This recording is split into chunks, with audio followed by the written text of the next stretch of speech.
আসসালামু আলাইকুম বন্ধুরা, আশা করি সবাই ভালো আছেন এবং সুস্থ আছেন। তো দিনাজপুর বোর্ডের হিন্দু ধর্মের যে সমাধানটা রয়েছে সেটা নিয়ে চলে আসলাম আপনার মাঝে। এটা হচ্ছে গ সেটের সমাধান। তো এখানে 1 নম্বর অ্যান্সারটা হবে ক, 2 নম্বর অ্যান্সার হবে ঘ, 3 নম্বর অ্যান্সার হবে গ, 4 নম্বর অ্যান্সার হবে গ, 5 নম্বর অ্যান্সার হবে ক, 6 নম্বর অ্যান্সার হবে ঘ, 7 নম্বর অ্যান্সার হবে গ, 8 নম্বর অ্যান্সার হবে ক, 9 নম্বর অ্যান্সার হবে এখানে আপনার ঘ, 10 নম্বর অ্যান্সার হবে ক, 11 নম্বর অ্যান্সারটা হবে খ। এরপরে 12 নম্বর অ্যান্সারটা হবে খ, 13 নম্বর অ্যান্সার হবে খ, 14 নম্বর অ্যান্সার হবে ঘ, 15 নম্বর অ্যান্সার হবে ক, 16 নম্বর অ্যান্সার হবে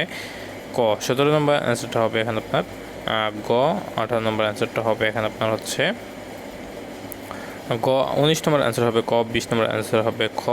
21 নম্বর অ্যান্সার হবে ঘ, 22 নম্বর অ্যান্সার হবে ক, 23 নম্বর অ্যান্সার হবে গ, 24 নম্বর অ্যান্সার হবে এখানে আপনার গ, 25 নম্বর অ্যান্সার হবে ঘ, 26 নম্বর অ্যান্সারটা হবে এখানে আপনার ঘ, 27 নম্বর অ্যান্সার হবে এখানে খ, 28 নম্বর অ্যান্সার হবে ঘ, 29 নম্বর অ্যান্সারটা হবে এখানে খ এবং 30 নম্বর অ্যান্সার হবে খ। তো এই ছিল সম্পূর্ণ সমাধান।